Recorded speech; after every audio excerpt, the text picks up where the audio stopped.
दोस्तों आज हम बात करेंगे कि जीवन को समझने के लिए हमें क्या करना चाहिए। दोस्तों जीवन को समझोगे उतना ही ज़्यादा उलझन में फंसते जाओगे।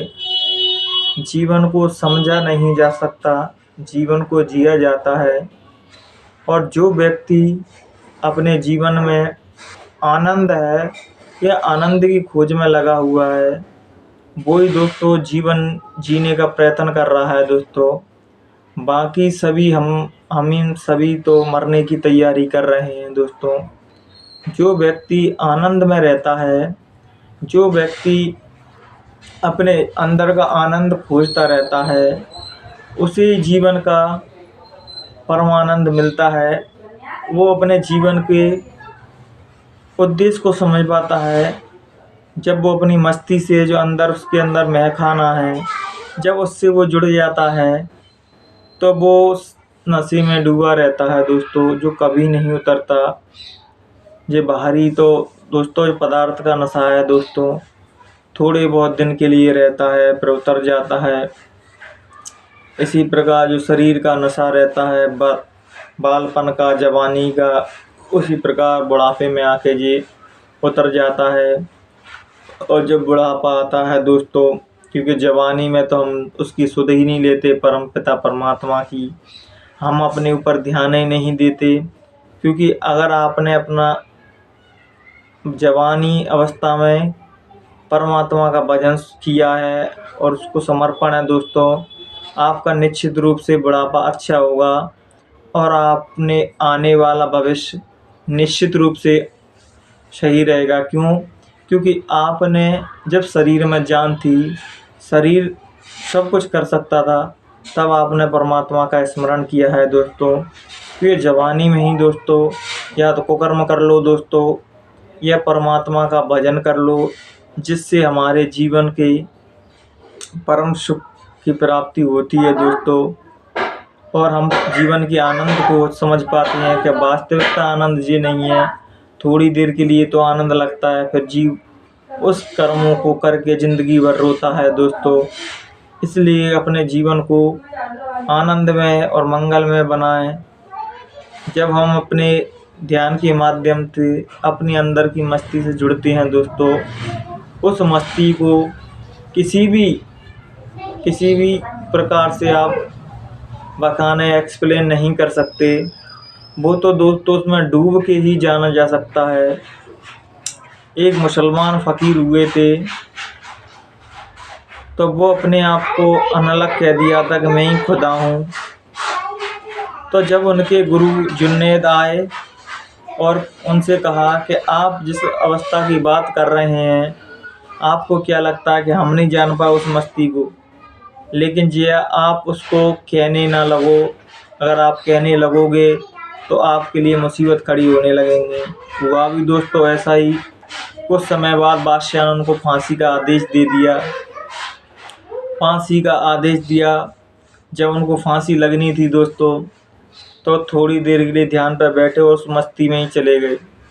जब उस मस्ती में चले गए दोस्तों, तो उन्हें जो सेना लेने गई, फांसी का टाइम हुआ तो उनको सेना ले जा ही नहीं पा रही, वो उठा ही नहीं पा रहे थे। क्योंकि वो जब परमात्मा स्वरूप हो गए थे, उस परमपिता परमात्मा का नूर उनके अंदर आ गया था, उस आनंद में डूब गए थे।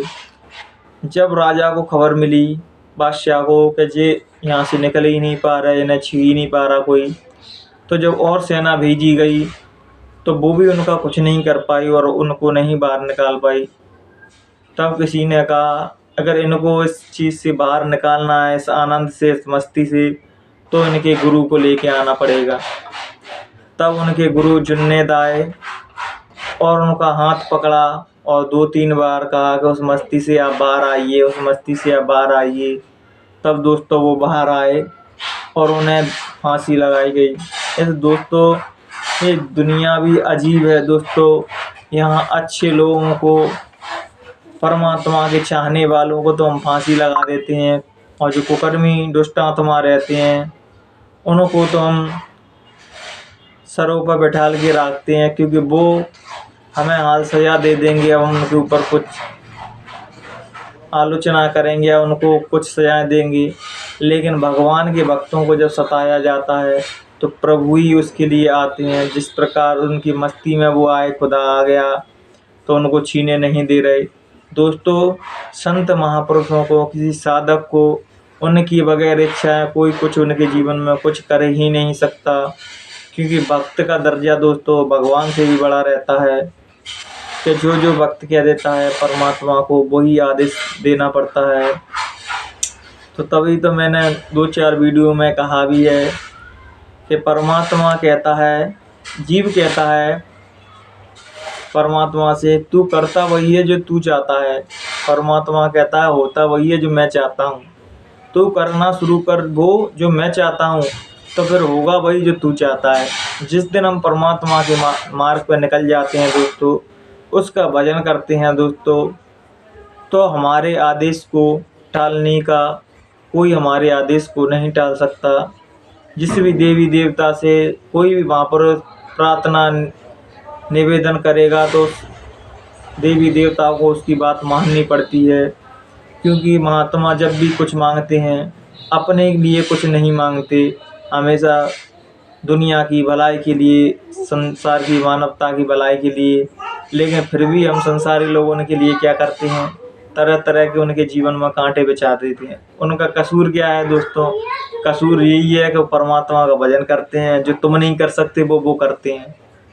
इसलिए तो दोस्तों, जो आज का संसारी व्यक्ति कर नहीं सकता, जो व्यक्ति कर रहा है, इसलिए तो हमें द्वेष हो जाता है और राग हो जाते हैं उसके कि ये कैसे कर सकता है, मैं ये बगैर काम के कैसे रह सकता है, ये व्यक्ति मेरे अंदर तो काम भरा पड़ा है, लेकिन ये व्यक्ति क्यों रह सकता है। इसलिए हमें ईर्ष्या हो जाती है। और जो व्यक्ति आनंद में डूबा है और आज के संसारी व्यक्ति तो मुरझे हुए ऐसे बैठे हैं, मन तो इनका पता ही नहीं पड़ रहा इनके जीवन में कितने कष्ट हैं।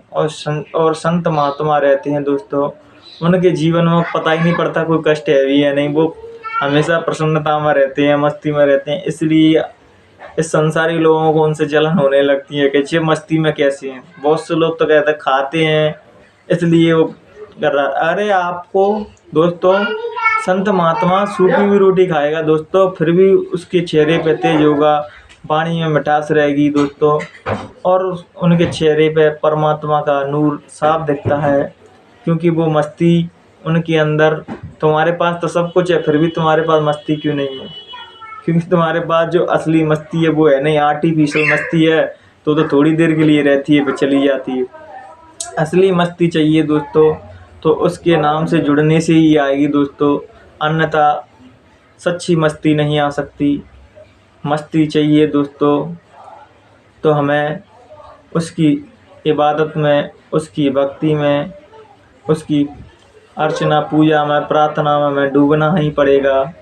सच्चे हृदय से दोस्तों आप किसी की इबादत करना, किसी की पूजा करना, तो हमारी दोस्तों वास्तविकता हमारे जीवन की सभी समस्याएं ख़त्म हो जाती हैं और हम जीवन के अपने मूलभूत उद्देश्य को समझते हैं कि मेरा जन्म केवल खाने पीने सोने के लिए नहीं हुआ है, उसकी याद करना भी मेरा उद्देश्य है।